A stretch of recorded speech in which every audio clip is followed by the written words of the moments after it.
Welcome back to our weekly walkthrough where we bring the above, below, and talk about the transits you should know.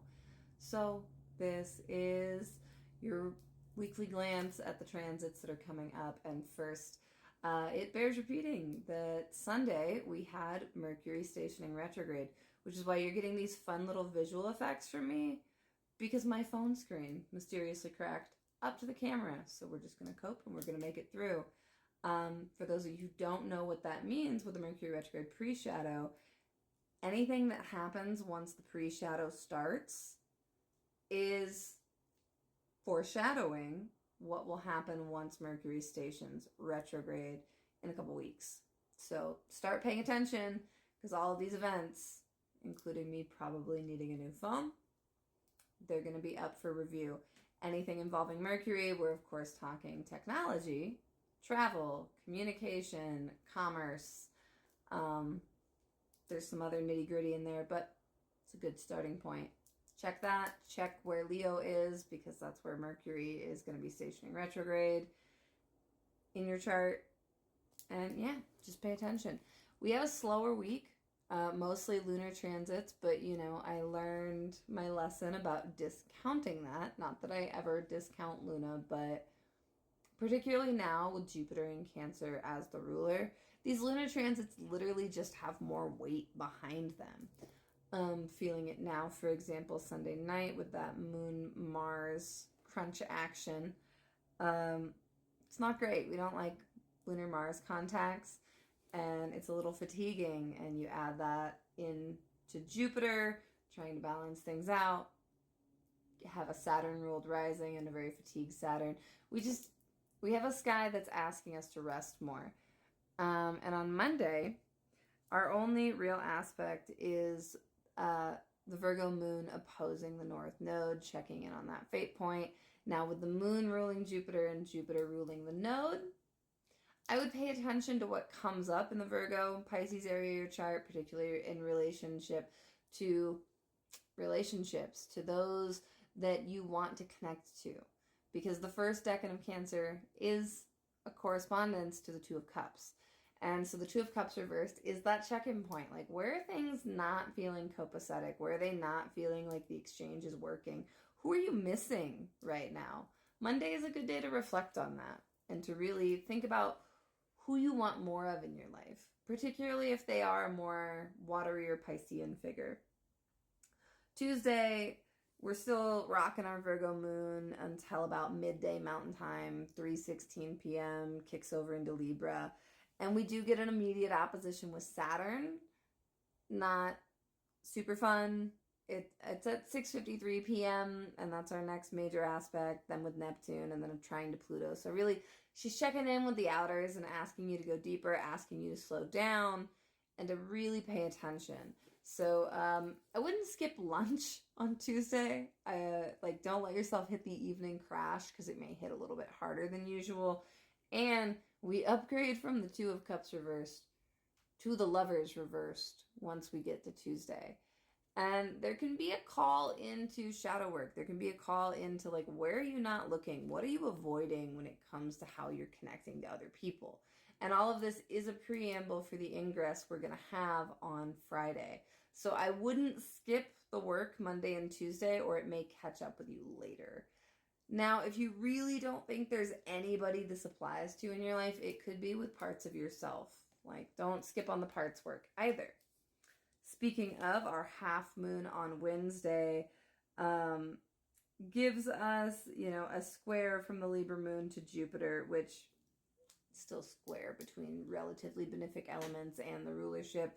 So in the middle of the night, not the best, but And the half moon, of course, is also our square to the sun. But it's really just a checkpoint day before we get a decently long void of course moon. And our advice is the Ace of Swords. And this particular Ace of Swords is literally got some journal action going on. So for Mercury Day, write about it. Process. Don't just talk about it. Don't just bring other people into it, but really go into it yourself and find that dialogue place. We jump over onto Thursday, and again, low aspect day. We're kind of in this weird in-between place where we're just riding and acclimating to these larger shifts and these bigger energies. And so Thursday, we get the Queen of Cups reversed, who is covered right now because she got me a YouTube sanction, because apparently we're not allowed to have art that shows normal bodies anymore. And the Hanged Man reversed. This particular hangman is less poised than usual.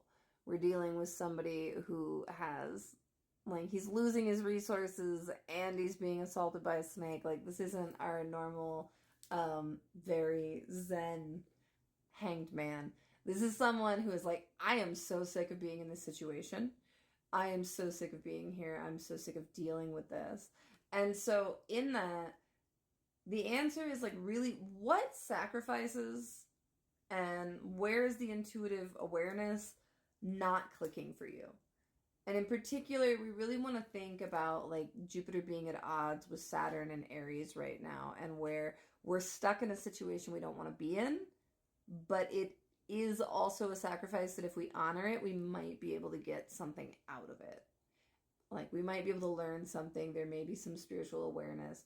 There may be signs and things that we've been receiving, and we're just like, I don't like that message, so I'm going to close my eyes. Jupiter on Thursday, it's got some words. Really sit with that. Like, what is it that you really don't want to know? And why? We jump over Friday, 3:32 a.m. Mountain Time, Scorpio moon. Moon in fall also hits harder because it's hosting Jupiter. There's a trine there. There is a little bit of support, but it's prone to rumination and making things bigger than they need to be. The Scorpio moon already likes to hold on to stuff, and we have our collector. And this feels like really, like, evaluating all of the emotional stuff we've been accumulating since our last Scorpio moon. And with it being Venus's day, you know, she really is the star of the show, because that's one of our first major aspects of the week, is the Venus-Uranus conjunction, which is her kissing Uranus goodbye at 29 degrees of Taurus, and then a couple hours later, at 9:30 a.m., she pops over into Gemini. So who do we like? What do we like? What are we going to do? What is our aesthetic? Like, what's going on? And that contact with Uranus is also a bit of a gift, because she's escorting Uranus into Gemini, which will happen later this month. But for now, we're sitting with those early evaluations. And then we also get the punctuation point that is Neptune stationing retrograde.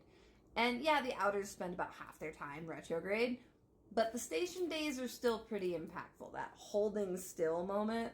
So Friday doesn't seem as much about clarity as it seems about, like, just kind of dumping out the box of all of the things, being like, what is this? What do I want to do with this? What do I think about this? What's been going on? I wouldn't expect exact answers, but I'd expect a lot of answers. Figuring out which ones are true may take a minute, though. We jump from Friday into Saturn's Day. And on Saturn's Day, we're still in our Scorpio moon, and we have moon sextile Mars at 12:19 a.m. So for some of you, this may actually be more Friday. But with the Scorpio moon moving through, trining the sun, trining the node, you know, we have one of my favorite death cards, which is just death, smoking, and kind of vibing. And this is about how death work doesn't have to be a big deal. Like, sometimes transformation is just the little shit, and it's the little coping strategies that we lean into that aren't great, but they're helping us get through to the bigger stuff. So do what you gotta do to get through on Saturday.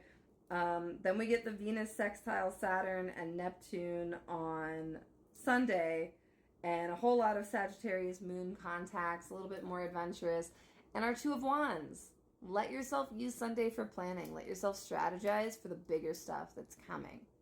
Now, other than the weird video auras, let me know what you think in the comments.